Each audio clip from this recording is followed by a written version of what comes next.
तो लगान दे फिर खाली हो। ऐसे थे नामदेव जी। कुत्ते में से भगवान प्रकट हो गए।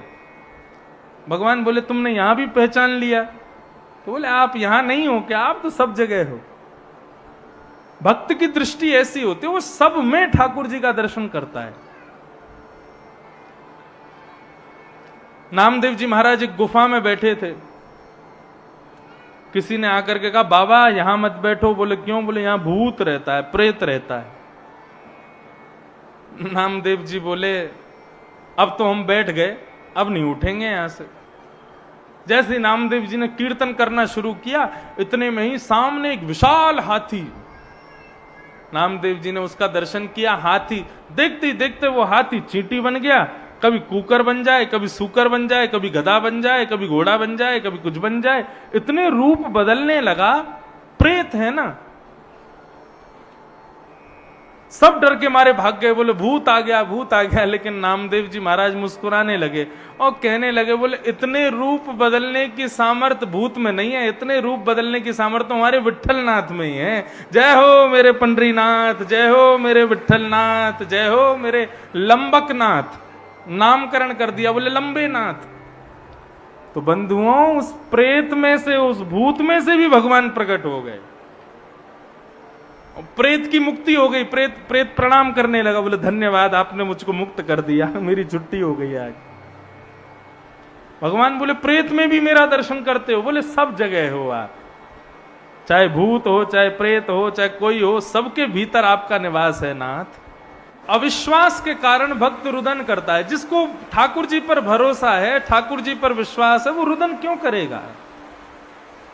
जीवन में कैसी भी परिस्थितियां आ जाएं, वो रुदन नहीं करता। जैसे सुदामा की स्थिति कितनी खराब थी, लेकिन श्रीमद् भागवत के अनुसार सुदामा जी ने कभी रुदन नहीं किया, कभी ठाकुर जी से कोई शिकायत नहीं की, क्योंकि उनको भरोसा है, उनको विश्वास है। बंधुओं, विश्वास संतोष को जन्म देता है। और यदि व्यक्ति संतोषी ना हो तो सदा दुखी रहेगा। इसलिए विश्वास करो। विश्वासो फलदायक। विश्वास फल देता है। लेकिन युधिष्ठिर रुदन कर रहे थे तो भगवान समझ गए। बोले इसको मुझ पर विश्वास नहीं है, तभी तो रो रहा है। भगवान युधिष्ठिर का हाथ पकड़ करके लेकर के गए। कहां? बोले अरे भैया, जहां हम हार जाते हैं वहां हमारे भक्त जीतते हैं। हम यदि युधिष्ठिर को नहीं समझा पा रहे हैं तो फिर हमारा भक्त समझाएगा। बोले कौन सा भक्त? बोले भीष्म पितामह। देखो इतना बढ़िया मौसम हो गया, हमारे पितृ समझ लो, देवता समझ लो, प्रसन्न होकर के पुष्प वर्षण कर रहे हैं। और रोज ही कर रहे हैं, परसों भी कर रहे थे, कल भी थोड़े बहुत कर रहे थे, आज भी कर ही रहे हैं। तो ये आनंद की बात है। और इतना सुंदर प्रसंग चल रहा है भीष्म पितामह का। 1 घंटे की कथा शेष है, बिना एक दूसरे को देखे अगर थोड़े बहुत भीज भी रहे हो ना तो फिर भीज ही जाना। तो व्यास जी तो नहीं भीज रहे कम से कम। एक बार पिताजी की कथा हुई पंजाब में, क्रिकेट के स्टेडियम ग्राउंड में कथा हो रही थी। इतने में जोर की बारिश हुई। तो पहले इतने बढ़िया वाले पंडाल नहीं वाटरप्रूफ होते थे, ऐसी पन्नी लगा देते थे। तो पंजाबी तो होते ही आनंद वाले हैं। तो जैसी वर्षा हुई तो सब बोले महाराज जी आप तो कीर्तन कराओ, हम नाचेंगे। पिताजी बोले ठीक। अब जैसे ही कीर्तन शुरू हुआ महाराज, कीर्तन शुरू होते ही सारे पंजाबी नाचने लगे। पिताजी बड़े खुश, बोले ये सब भीग रहे हैं, मैं बचा हुआ हूं। लेकिन उनके ऊपर जो पन्नी थी वो भरती जा रही थी और पिताजी को पता नहीं थी कि ऐसा भी कुछ हो रहा है। और धीरे धीरे धीरे धीरे कीर्तन कराते कराते सब भीग गए, लेकिन पिताजी बचे हुए। इतने में ही वो ऊपर भरी भई जो पन्नी वो भटाक से फूटी, सारा जल। लेकिन हमारे आजाद जी ने बढ़िया वाला पंडाल लगवाया। ऐसा है कि सारा पानी उधर उधर ही जाएगा, मुझ पे नहीं आएगा। तो इतना बढ़िया मौसम हो रहा है, मूसलाधार बारिश हो रही है, सब देवता आनंद कर रहे हैं, पितृ प्रसन्न हो गए, प्रेम से कथा श्रवण करो। भगवान बोले कि भैया आप भीष्म पितामह के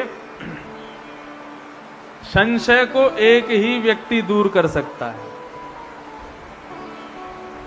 भैया भीतर आ ही गए हो पानी,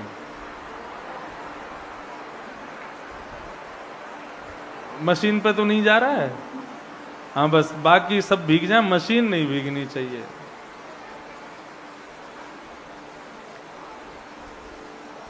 भीष्म पितामह के पास भगवान युधिष्ठिर आदि समस्त पांडवों को लेकर के गए।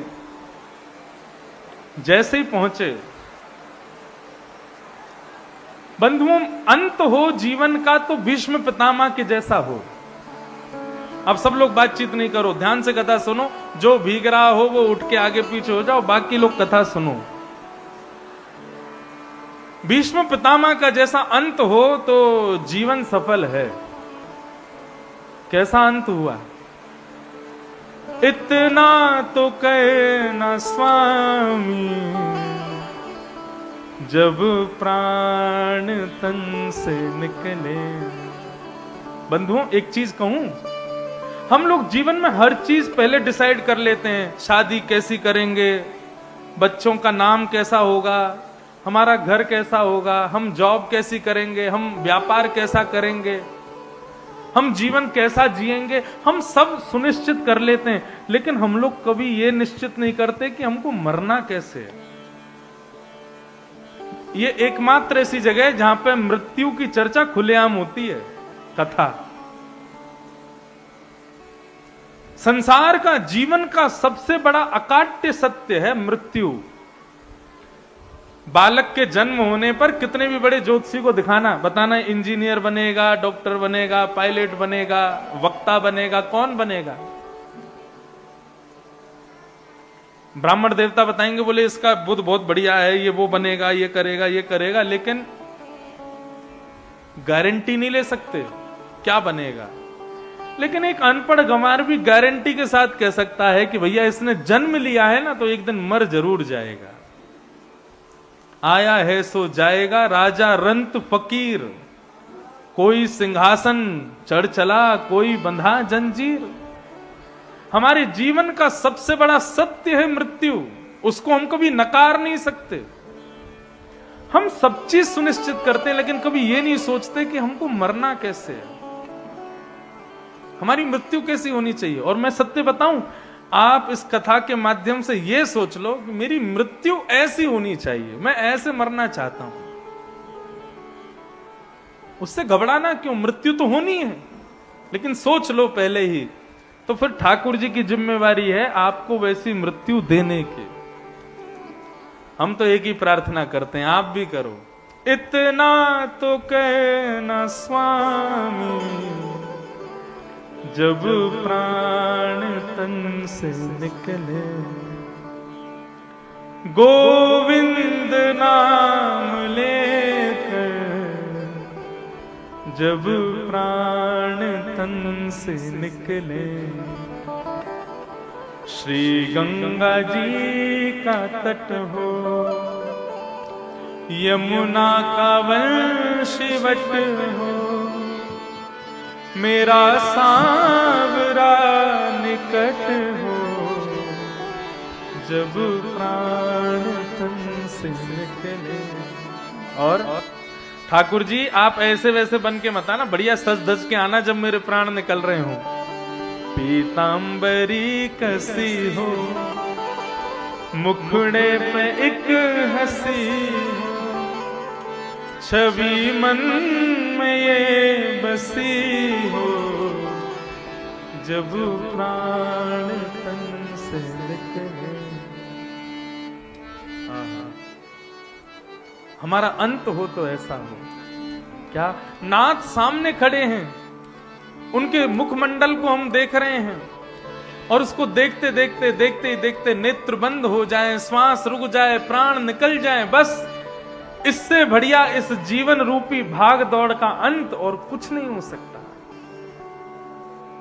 ठाकुर जी से जीवन भर कुछ मत मांगो, सुख दुख आदि ये सब आपके कर्म प्रारब्ध से सब मिलेंगे आपको। ठाकुर जी से मांग रहा है तो केवल एक चीज मांगो, बोले नाथ जीवन में चाहे जो कुछ भी देना, लेकिन हमारी एक बात मान लो, जब हम इस जीवन को अंत करें, जब इस संसार से अलविदा हो रहे हों, बस उस समय आपका दर्शन हमको हो जाए, और कुछ नहीं चाहिए।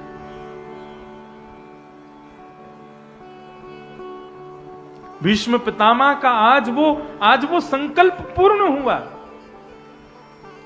महाभारत युद्ध में भीष्म पितामह को हजारों बाण लगे, लेकिन मृत्यु हो तो भीष्म पितामह जैसी बाणों की सैया पर लेटे हैं और सामने शंख चक्र गदा पद्मधारी द्वारिकाधीश खड़े हैं। और भीष्म पितामह उनको देखते हुए कहते हैं, बोल बस अब खड़े रहो मेरे सामने, आपको देखते देखते अपने प्राण निकाल दूंगा प्रभु। ऐसे ही हमारे ब्रज में कहते हैं, ऐसे ही देखत रहूं तो मैं जन्म सफल कर मानूं। आप मेरे सामने हो, तुम सामने हो मेरे, किस बात की कमी है, किसी और वस्तु की अब दरकार भी नहीं है,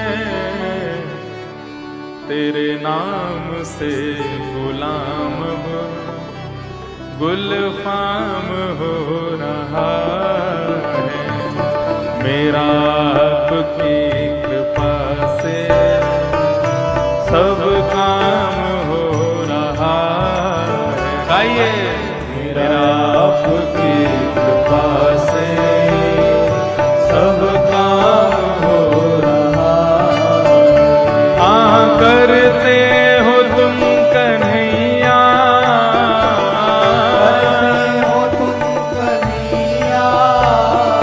करते हो तुम कन्हैया,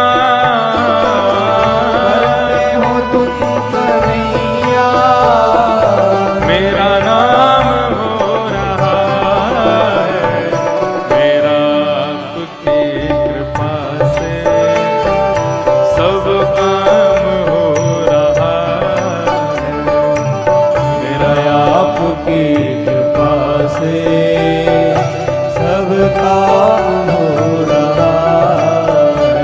ओ पतवार के बिना ही मेरी नाव चल रही है, पतवार के बिना ही मेरी नाव चल रही है। हैरान है जमाना मंजिल भी मिल रही है, हैरान है जमाना मंजिल भी मिल रही है। ओ हैरान है जमाना मंजिल भी मिल रही है, हैरान है जमाना मंजिल भी मिल रही है। तेरी बदौलतों से, तेरी बदौलतों से मालामाल हो रहा है। मेरा आपकी कृपा से सब काम हो रहा। करते हो तुम कन्हैया, करते हो तुम कन्हैया, करते हो तुम कन्हैया, करते हो तुम कन्हैया, मेरा नाम हो रहा है, मेरा आपकी कृपा से सब काम हो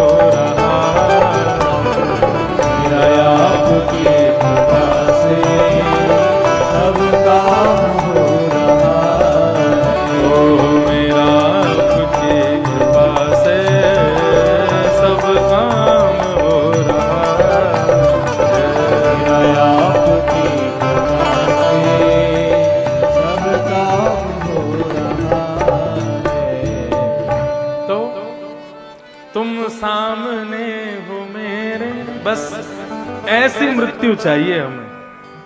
ठाकुर जी सामने खड़े हो और प्राण निकल जाए, बस। भीष्म पितामह की यही स्थिति थी। सामने ठाकुर जी खड़े थे। इतने में ही पांडव बोले, भैया हमारे मन का संशय दूर होगा नहीं और ये भीष्म पितामह ठाकुर जी को देखते देखते प्राण निकाल देंगे। तो पांडवों ने आके चरण पकड़े। तो रोते हुए पांडवों को देख करके भीष्म पितामह समझ गए कि ये अविश्वास की वजह से रो रहे हैं, इनको ठाकुर जी पे विश्वास नहीं है। देखो कितनी बड़ी विडंबना। भीष्म पितामह कौरवों के पक्षधर बाणों की सैया पर लेटे और मुस्कुरा रहे हैं, और पांडव जिनको भगवान ने जिताया हाथ से हाथ मिला करके चल रहे हैं, कदम से कदम बढ़ा करके चल रहे हैं, ऐसे पांडव रो रहे हैं। क्यों? क्योंकि अविश्वास है। भगवान की भक्ति में 3 चीजों को याद रखना, सूत्र हैं ये। पहला विश्वास, दूसरा संबंध, ठाकुर जी से कोई ना कोई संबंध जरूर बनाओ, और तीसरा समर्पण, ठाकुर जी पे ही छोड़ दो सब कुछ। ये 3 बात हमेशा याद रखो, विश्वास, संबंध और समर्पण। भीष्म पितामह ने पांडवों को समझाया, बोले ए सवई भगवान साक्षात दध्यो नारायण कुमार। पांडवों, तुम्हारे रुदन का कारण केवल एक है, अविश्वास। क्यों? तुमको लगता है कि तुम्हारे मामा का बेटा है, तुम्हारा परिवारी है, तुम्हारा संबंधी है, तुम्हारा भाई है, लेकिन ये तुम्हारा कुछ भी नहीं है। तो कौन है? बोले ए सवई भगवान साक्षात, ये साक्षात भगवान है, जिनको तुमने अपने रथ का सारथी माना, जिनको अपना छोटा भाई माना, और ना जाने क्या क्या संबंध तुमने बनाए, ये कुछ भी नहीं है, ये साक्षात भगवान है। और पांडवों को भीष्म पितामह कहते हैं, अब आप लोग इधर हो जाओ, मुझे मेरा काम पूर्ण करने दो। और भीष्म पितामह ने भगवान की स्तुति का, ये भागवत की दूसरी स्तुति है। पहली किसकी थी? कुंती की, और ये दूसरी है भीष्म पितामह की। बंधुओं, अद्भुत स्तुति है। इस स्तुति का श्रवण करो, फिर हम कथा को विश्राम देंगे। भाव से सुनना। वैसे तो पूरी स्तुति संस्कृत में है, लेकिन मैं 2-4 श्लोक गाऊंगा, इसलिए श्रवण कीजिएगा। श्री भीष्म उवाच इति मतिरुपकल्पिता वितृष्णा भगवत सात्वत पुंगवे विभुम्ने स्वसुखमुपगते क्वचिद् विहर्तुं प्रकृतिमुपेयुषि यद्भव प्रवाह त्रिभुवनगमनं तमालवर्णं रविकरगौरवराम्बरं दधाने वपुरलककुला वृताननाब्जं विजयसखे रतिरस्तु मे वद्या।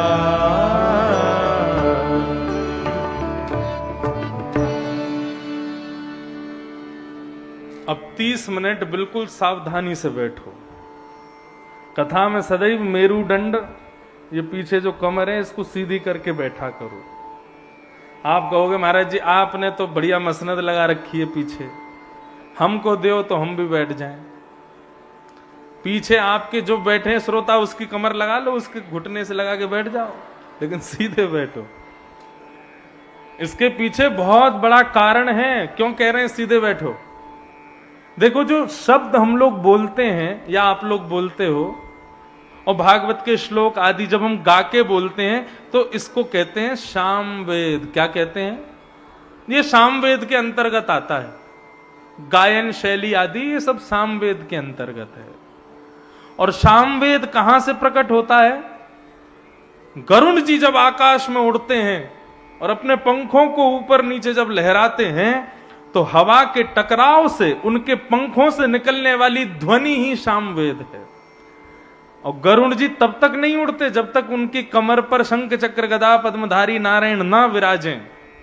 तो एक संत कहते हैं कि वक्ता जब बोलता है तो उसके मुख से निकलने वाला शब्द क्या है? बोले सामवेद। सामवेद यानी कि गरुड़ जी यानी कि उनकी पीठ पर नारायण।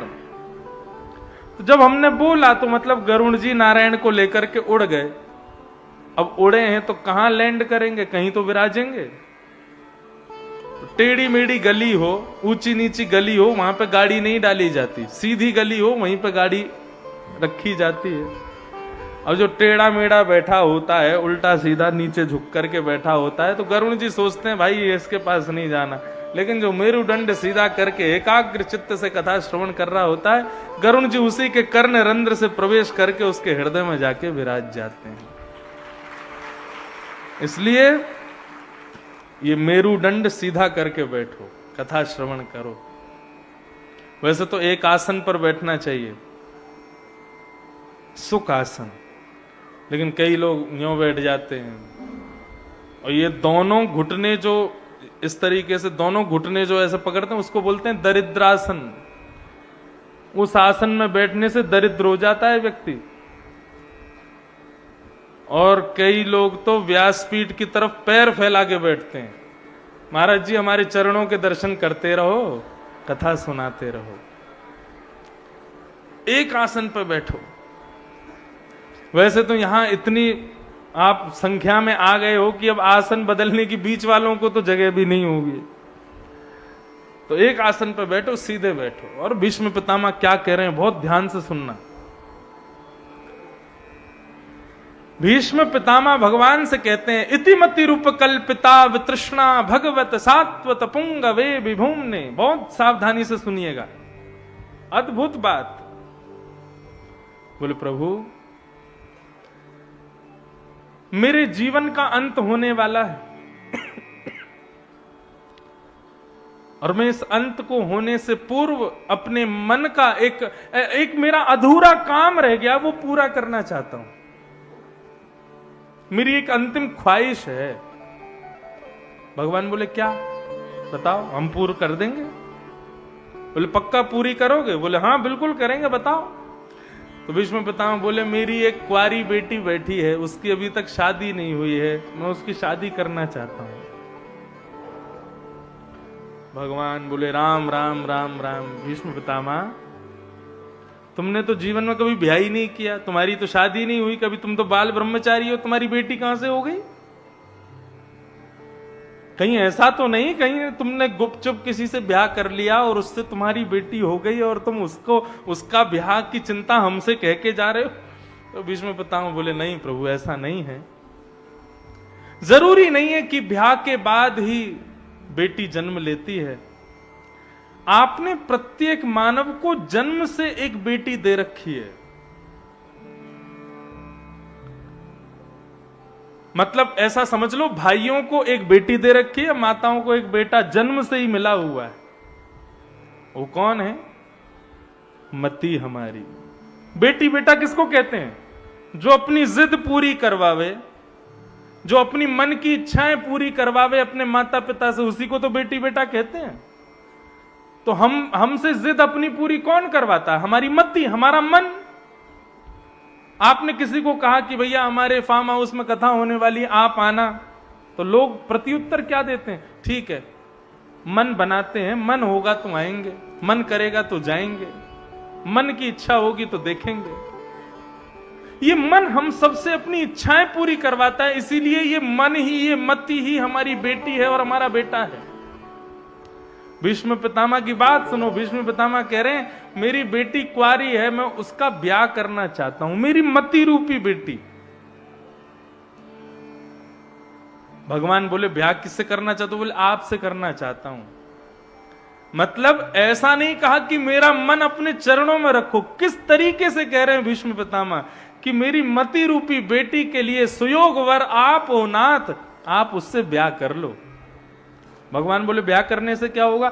बोले बेटी जब तक कुंवारी होती है तब तक अपनी इच्छा पूरी करवाती है, लेकिन जब उसका ब्याह हो जाता है तो अपनी पति की इच्छा पूरी करवाती है पिता से। यदि मेरी मति रूपी बेटी के पति आप बन जाओगे नाथ, तो मेरी मति वो इच्छा प्रकट करेगी जो आपकी इच्छा होगी, और जो आपकी इच्छा होगी वो यदि मैं करूंगा तो मेरा जीवन धन्य हो जाएगा। इसलिए मेरी मति रूपी बेटी से ब्याह करो। देखो, कथा भागवत सब लोग सुनते ही हो, लेकिन इन कथाओं से सीखना क्या है? ये भक्त जिस तरीके से, जितनी चतुराई से, जिस प्रकार की भाव से ठाकुर जी से बातें करते हैं ना, वो सुनने योग्य है। बताओ, भीष्म पितामह कितनी चतुराई से बात कर रहे हैं, लेकिन हम चतुर हैं तो ठाकुर जी चतुर शिरोमणि हैं। भगवान बोले, अच्छा जब तुमने ब्याह का प्रसंग छेड़ा है तो दामाद में कुछ गुण होने चाहिए, ये नहीं हो तो बेटी का ब्याह नहीं करना चाहिए। ध्यान से सुनना, दामाद में कौन कौन से गुण होने चाहिए भगवान सब बता रहे हैं। पहला, कन्या वर्यते रूपम। कन्या ना तो जमीन जायदाद से ब्याह करती है, ना गाड़ी से ब्याह करती है, कन्या रूप से ब्याह करती है। कुछ हो ना हो, लेकिन हमारे होने वाले दामाद का रूप सुंदर होना चाहिए, सुंदर होना चाहिए। भगवान बोले, तुम्हारी बेटी के लिए मैं सुंदर हूं कि नहीं तुमको कैसे पता? तो भीष्म पितामह बोले, त्रिभुवन कमनम तमाल वर्णम। आप कह रहे हो कि आप सुंदर नहीं हो?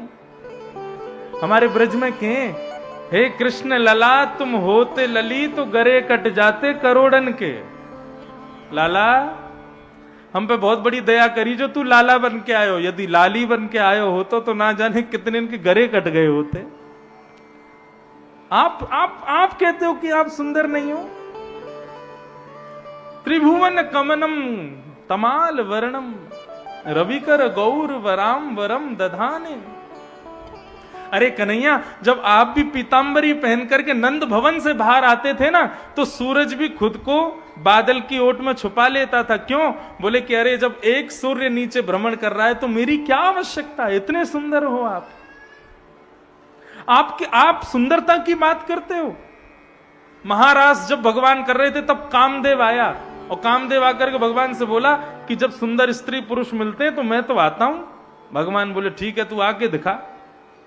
जैसे ही भगवान पर हावी होने लगा तो भगवान ने अपना रूप इतना सुंदर किया कि कामदेव भी मूर्छित होकर गिर गया। इतने सुंदर हो आप। आप कहते हो कि आप सुंदर नहीं हो। और भीष्म पितामह ने यहां पर एक चीज और बताई है, त्रिभुवन कमनम तमाल वर्णम रविकर गौर वराम वरम दधाने। और बोले उसमें भी आपका ड्रेसिंग सेंस तो बहुत ही बढ़िया, कपड़े बहुत बढ़िया पहनते हो आप। क्यों? बोले देखो, आप हो सांवले और कपड़े आप पहनते हो हल्के रंग के, इसलिए आप पर जचते हैं। ठाकुर जी क्या पहनते? पीतांबरी पहनते हैं। जिस व्यक्ति का रंग थोड़ा गहरा हो उसको हल्के रंग के कपड़े पहनने चाहिए, और जिसका रंग थोड़ा जैसे गौर वर्ण का हो उसको गहरे रंग के कपड़े पहनने चाहिए, तो वो खिलता है। और ठाकुर जी हमारे तारे हैं, लेकिन कपड़े कैसे पहनते? पीतांबरी पहनेंगे, श्वेतांबरी पहनेंगे, रक्तांबरी पहनेंगे, ऐसे पहनते हैं। और कोई काला हो और उस पर काले कपड़े पहन ले तो कैसा लगेगा?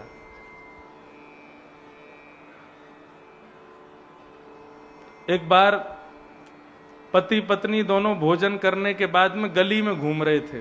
पति बहुत काला था, काले कपड़े पहन रखे थे। गली में लाइट थी नहीं, अंधेरा हो रहा था, रात्रि का समय, तो दोनों पति पत्नी घूम रहे थे। इतने में ही एक पड़ोसन आई बाहर, आके बोली, अरे बहन तुम अकेली घूम रही हो, जीजा जी नहीं है? तो जीजा जी हंस गए, तो उनके दांत दिख गए। तो अच्छा, संगे ही खड़े हैं। गहरे रंग के कपड़े, जिनका गहरा रंग हो उनको गहरा नहीं पहनना चाहिए, उनको हल्का पहनना चाहिए। हमारे ठाकुर जी का ड्रेसिंग सेंस बहुत बढ़िया है। त्रिभुवन कमनम था, तो रूप में पास हो गए। दामाद में रूप होना चाहिए। भगवान बोले अकेले रूप को देख करके ब्याह नहीं करना चाहिए, दामाद में और भी गुण होने चाहिए। बोले कौन कौन से? बोले दामाद सुंदर हो, पहला गुण। दूसरी बात, दामाद शौर्यवान हो। शौर्यवान मतलब अरे कल को जीवन में उतार चढ़ाव आवे तो हमारी बेटी की रक्षा करे, हमारी बेटी को हर परिस्थिति से बचावे। दामाद ऐसा होना चाहिए, शौर्यवान होना चाहिए।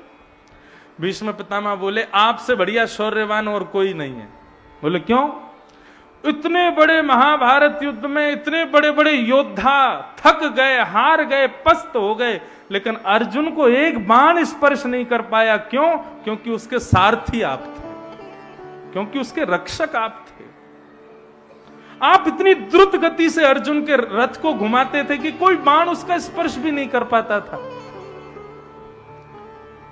आप जैसा सारथी मेरी बेटी को मिल जाएगा तो मेरी बेटी सदा खुश रहेगी प्रभु। आप सुंदर हो, शौर्यवान हो, 2 गुण हो गए। दामाद में तीसरा गुण क्या होना चाहिए? भगवान बोले देखो सुंदरता और शौर्यता पर ही रीच करके बेटी का ब्याह नहीं करना चाहिए, दामाद का स्वभाव भी अच्छा होना चाहिए। हाँ, कल को घर के लोग सब आमे, बुआ बुआ आमे, सबके पांव छूवे, सबको प्रणाम करे, सबसे प्रेम से मिले, ऐसा होना चाहिए। ऐसा थोड़ी सबके सामने मुंह फुला करके बैठ जाए, मुंह अपना सीधा होके बैठ जाए, मैं दामाद हूं, मैं थोड़ी झुकूंगा, ऐसा थोड़ी। स्वभाव भी मधुर होना चाहिए। भीष्म पितामह बोले आपसे बढ़िया स्वभाव संसार में किसी का नहीं है। भगवान बोले क्यों? बोले सेवक को स्वामी आज्ञा करे कि भाई मेरा रथ निकालो, सुनने में अच्छा लगता है, स्वामी आज्ञा कर सकता है, लेकिन हमने महाभारत में कुछ और ही देखा। बोले क्या? बोले आपसे अर्जुन कहता है सेनयोर भयोर मध्य रथम स्थापयमेच्युत, हे अच्युत मेरे रथ को ले जाइए और ले जाकर के उभय सेना के बीच में खड़ा कर दीजिए। अर्जुन की इतनी ताकत, आपको आज्ञा करता है और आप क्या करते हो? तुरंत हाथ जोड़ करके जो आज्ञा, तुरंत रथ को चलाने लग जाते हो। स्वामी होकर के भी सारथी बने हुए हो, इससे बढ़िया स्वभाव और क्या होगा प्रभु? आपका स्वभाव बहुत मधुर है, सौंदर्य है, शौर्य है, स्वभाव भी अच्छा है, लेकिन हमारा दामाद समझदार भी होना चाहिए, बुद्धिमान भी होना चाहिए। भीष्म पितामह बोले आपसे बढ़िया समझदार कोई नहीं है दुनिया में। बोले क्यों? कि व्यवहित प्रतना मुखम निरीक्ष्य स्वजन वधात् विमुखस्य दोष बुद्ध्या कुमति महरदात्म विद्ययाय चरण रति परमस्य तस्य मेस्तु। आपसे बढ़िया समझदार कौन होगा? क्यों? महाभारत के युद्ध के प्रारंभ में अर्जुन ने अपने धनुष बाण छोड़ दिए, बोला मैं युद्ध नहीं करूंगा। तब आपने खड़े होकर के अर्जुन से कहा अर्जुन युद्ध क्यों नहीं करेगा? और तब आपने उसको 18 अध्याय में गीता का ज्ञान दिया, ऐसा ज्ञान दिया कि 18 अध्याय पूर्ण होते ही अर्जुन ने तुरंत धनुष बाण उठा लिए और युद्ध करने लग गया। ये आपकी बुद्धि ही तो है, जिस बुद्धि से आपने अर्जुन का मनोबल बढ़ाया। आप बहुत विद्वान हो प्रभु, आप में बहुत समझदारी है, मेरी बेटी तो आपके पास ही रहेगी। सौंदर्य, शौर्य, स्वभाव, समझदारी, 4 गुण हो गए दामाद में। अब 5वां और अंतिम गुण, हमारा दामाद प्रेमी होना चाहिए। भीष्म पितामह बोले आपसे बढ़िया प्रेमी कौन होगा भगवान? क्यों? आज भीष्म पितामह को याद आ रही है महाभारत युद्ध के बीच की, जब महाभारत युद्ध सुनिश्चित हुआ और भगवान ने प्रतिज्ञा ले ली कि मैं शस्त्र नहीं उठाऊंगा। दुर्योधन सेना लेकर के चला गया और अर्जुन ने भगवान को ले लिया। तब ये बात जब भीष्म पितामह को पता चली कि भगवान ने प्रतिज्ञा ली है मैं शस्त्र नहीं उठाऊंगा, भीष्म पितामह बोले कृष्ण ने प्रतिज्ञा ली है शस्त्र नहीं उठाएंगे? बोले हाँ उन्होंने प्रतिज्ञा ली है। तो भीष्म पितामह ने भी प्रतिज्ञा ले ली। बोले वासुदेव कर चक्र न धरहि तो तुमको मुख न दिखाऊं, लाजत है मेरी गंगा जननी मैं शंतनु सुत न कहाऊं। यदि महाभारत युद्ध के मध्य में वासुदेव श्री कृष्ण ने आप सबके मध्य में शस्त्र नहीं उठाया, मैं वचन देता हूं, मैं संतनु सुत नहीं, मैं गंगा का बेटा नहीं, यदि मरा तो अपना मुख नहीं दिखाऊंगा किसी को। प्रतिज्ञा ले ली भीष्म पितामह ने। महाभारत का युद्ध प्रारंभ हुआ। बहुत ध्यान से सुनना। जैसे ही युद्ध प्रारंभ हुआ तो 10 दिन के अंदर कौरवों की आधी से ज्यादा सेना खत्म कर दी पांडवों ने। दुर्योधन चिंता में आ गया, बोले ये क्या हो रहा है, सब कुछ उल्टा हो रहा है, हमारी सेना हार कैसे सकती है, इतने बलवान हैं हम लोग। तब उसने भीष्म पितामह की रथ की ओर देखा और बोले कि ये ढीले पड़े हैं, इसलिए हम हार रहे हैं। और दुर्योधन सुना के कहने लगा, बोले खाते हमारा अन्न है लेकिन भला चाहते हैं पांडवों का। भीष्म पितामह ने जैसे ही सुना कान खड़े हो गए। पितामह भीष्म बोले, ए दुर्योधन क्या बोलते हो? बोले सही तो बोल रहा हूं, आप रहते हमारे पास हो लेकिन आप भला पांडवों का चाहते हो। क्यों हमारी सेना खत्म हो रही है, क्यों नहीं मार पा रहे हम इन पांडवों को? क्या हमसे ज्यादा बलवान है?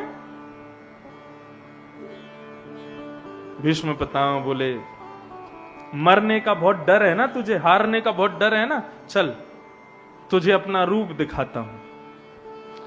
आज अर्धरात्रि में जब अपनी संध्या करके निवृत्त होऊंगा, भजन करके निवृत्त होऊंगा, अपनी पत्नी भानुमति को भेजना, आकर के मुझे प्रणाम करेगी, उसको आशीर्वाद दूंगा, अखंड सौभाग्यवती भव।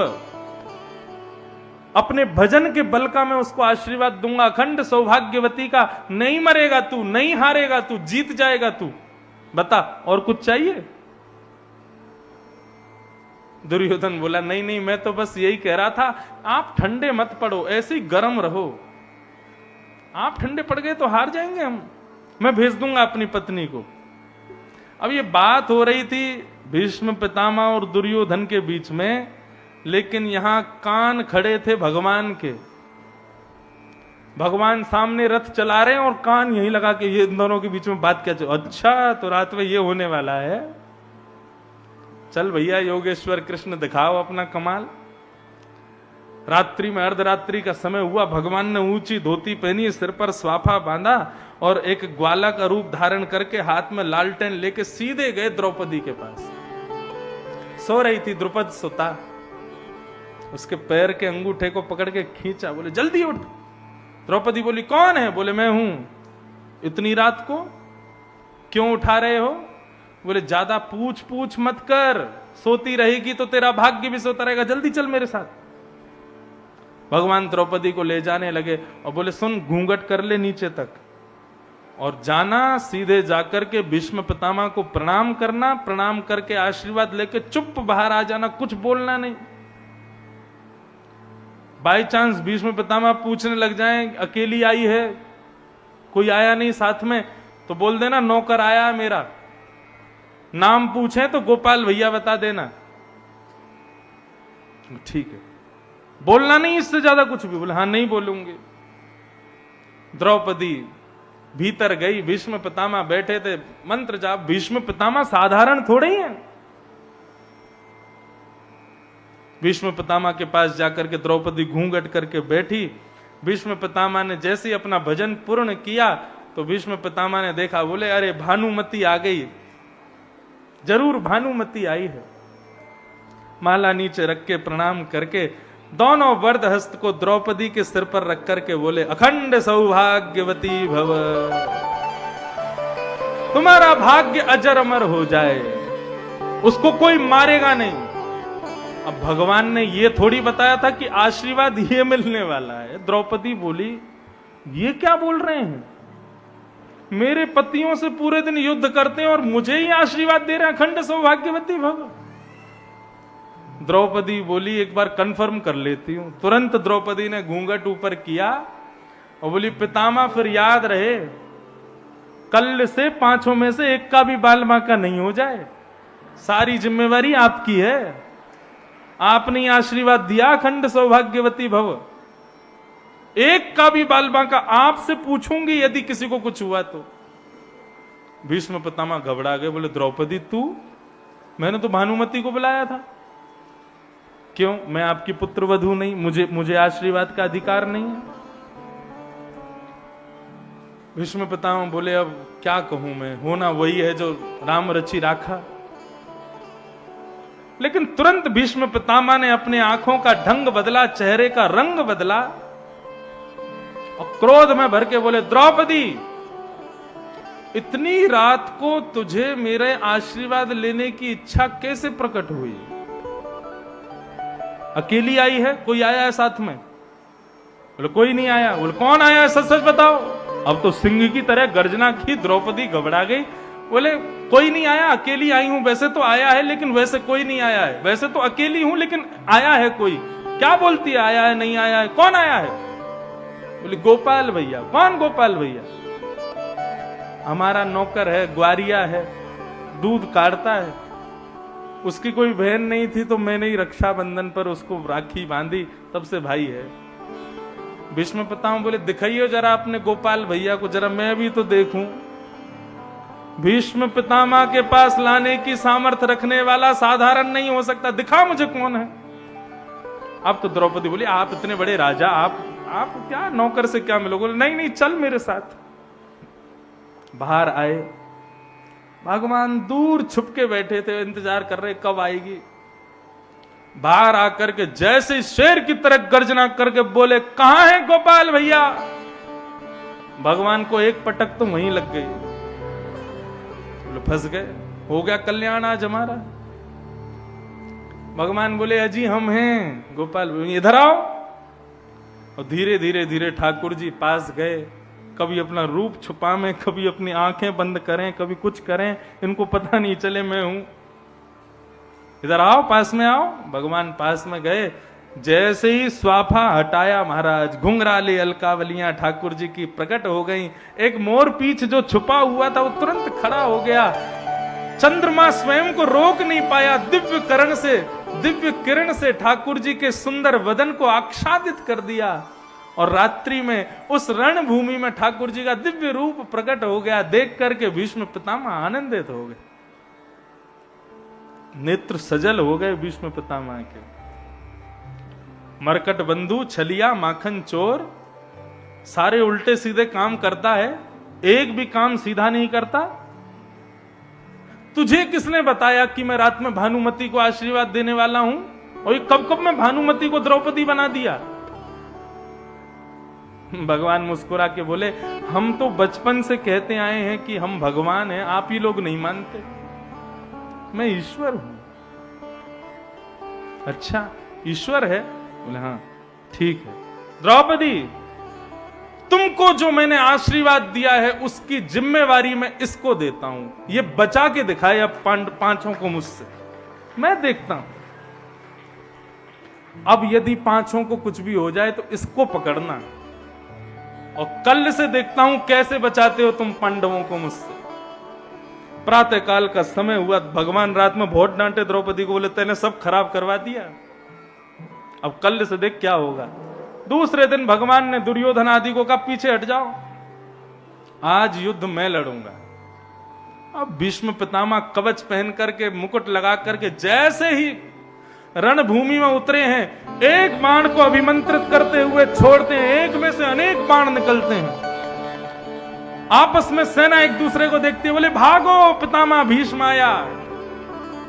10 दिन में जितनी पांडवों ने कौरवों की सेना खत्म की, एक दिन में और एक दिन के चंद मिनटों में भीष्म पितामह ने उतनी पांडवों की सेना को खत्म कर दिया। हाहाकार मच गया रणभूमि में। पितामह भीष्म ने अपने रथ को एक जगह खड़ा किया, सामने भगवान कृष्ण रथ में बैठे हैं और पीछे अर्जुन बैठा है। बाण निकाल करके सीधा प्रत्यंचा चढ़ा करके अर्जुन को केंद्र में लिया। बोले देखता हूं कैसे बचाते हो इसको। जैसे ही अर्जुन को केंद्र में लेकर के बाण छोड़ने वाले भगवान बोले भैया आज बचाओ इनसे। ठाकुर जी बोले भीष्म पितामह को कैसे रोकूं, क्या करूं, कहां जाऊं? अर्जुन है मेरो प्राण, मैं हूं अर्जुन को प्राण, अर्जुन के जीवन को जीवन हमारो है। अर्जुन मेरा प्राण है, इसको मैं कैसे बचाऊं?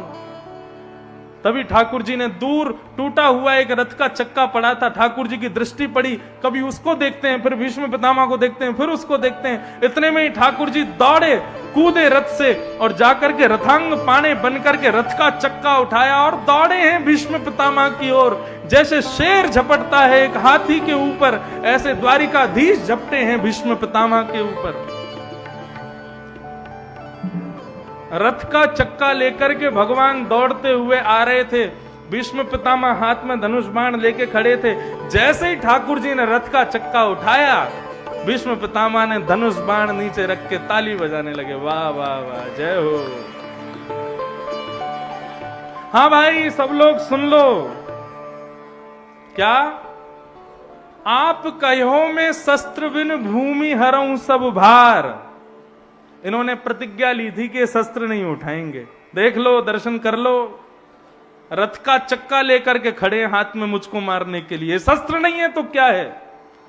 आप कहो में शस्त्र बिन भूमि हरऊं सब भार, तू हमको क्षत्रिय ना गिने, बोल ही वचन विचार।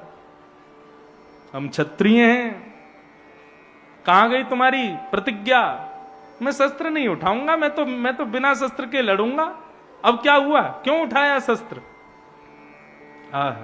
ठाकुर जी मुस्कुराने लगे। दार चक्र हरि हस पड़ो दियो उत्तर ब्रजराज। ठाकुर जी उत्तर दे रहे हैं कि दार चक्र हरि हस पड़ो दियो उत्तर ब्रजराज। हमारो ब्रज को राजा उत्तर दे रहे हो। बोले कहा, आज तजी प्रतिज्ञा मोरी, मैं तोरी प्रतिज्ञा काज। पितामह, मैंने शस्त्र क्यों उठाया? क्योंकि आपने प्रतिज्ञा ली थी कि यदि वासुदेव कृष्ण ने शस्त्र नहीं उठाया तो मैं किसी को मुख नहीं दिखाऊंगा, मैं जननी, मैं संतनु का बेटा नहीं, मैं गंगा का बेटा नहीं, और यदि तुम मरोगे तो तुम किसी को मुख नहीं दिखाओगे, ऐसी तुमने प्रतिज्ञा ली थी। यदि मैं शस्त्र नहीं उठाऊंगा तो तुम किसी को मुख नहीं दिखाओगे, और मुख नहीं दिखाओगे तो अंत काल में मैं आऊंगा तो मेरी स्तुति कैसे गाओगे, मेरा दर्शन कैसे करोगे? बाणों की सैया पर मेरा दर्शन कैसे तुमको होगा? इसलिए तुम्हारा मुख सीधा रहे, तुम मुझे देख पाओ। तुम्हारी प्रतिज्ञा के लिए मैंने अपनी प्रतिज्ञा को तोड़ दिया कि प्रबल प्रेम के पाले पड़कर हरि को नियम बदलते देखा, अपना मान टले टल जाए पर भक्त का मान न टलते देखा। भीष्म पितामह कहते हैं, आपसे बड़ा प्रेमी नहीं है प्रभु, मेरी मति रूपी बेटी से आप ही ब्याह करो। ठाकुर जी ने भीष्म पितामह का हाथ अपने हृदय से लगाया और बोले, पितामह एक बात बताओ, तुम चाहते तो तुम पांडवों के पक्ष में रह सकते थे, तुम कौरवों के पक्ष में क्यों रहे? भीष्म पितामह बोले, बता दूं? बोले हाँ बताओ। बोले, पांडवों के पक्ष में आता या तो आपके दाएं खड़ा होता या आपके बाएं खड़ा होता, या अर्जुन की तरह आपके पीछे खड़ा होता। दाएं खड़े होने वाले को, बाएं खड़े होने वाले को, पीछे खड़े होने वाले को आपके मुख का दर्शन नहीं होता। मुख का दर्शन तो उसको होता है जो सामने खड़ा होता है। मैं इसलिए कौरवों के पक्ष में था ताकि आपका दर्शन मुझको हो सके, मैं आपको देख सकूं, आपको निहार सकूं, आपकी रूप माधुरी को देख सकूं, इसलिए मैं कौरवों के पक्ष में था। बोलो भक्त वत्सल भगवान की। ऐसे हैं पितामह भीष्म, ये हैं भीष्म पितामह। पितामह भीष्म ने भगवान की स्तुति गाते हुए भगवान में ही विलीन हो गए। ऐसे पितामह को हम प्रणाम करते हैं। बंधुओं, आज एक कारण से मुझे अभी कहीं प्रस्थान करना है और आप सबको बता के बड़ा हर्ष हो रहा है कि कल की कथा दास नहीं करेगा, कल की कथा करने के लिए पूज्य पिताजी महाराज पधार रहे हैं। ये खैर का सौभाग्य है कि एक ही व्यास मंच से दोनों गुरु शिष्य ने कथा सुनाई। ये खैर का सौभाग्य कि एक ही व्यास मंच से पिता पुत्र ने कथा सुनाई। आप सब लोग खूब प्रेम से कल आइएगा। पूज्य पिताजी महाराज कल की कथा श्रवण कराएंगे। कहीं ऐसा मत करियो कल उनकी कथा सुन के परसों बोलो नहीं अब तो इन्हीं सुना दो। परसों मैं आ जाऊंगा लौट के। परसों फिर हम लोग बड़े प्रेम भाव से नंद घर आनंद भयो जय कन्हैया खूब आनंद करेंगे। पूरा खैर उस दिन हमारा वृंदावन बन जाए। पीले पीले वस्त्र पहन के आना, खूब आनंद से सब लोग आना। अभी कोई उठ के नहीं जाओ, आरती हो, आरती के पश्चात ही सब लोग जाना। प्रेम और भाव से 2 मिनट संकीर्तन करते हुए आज की कथा को विश्राम देते हैं। भजले हरि का नाम पांडुरंग, भजले हरि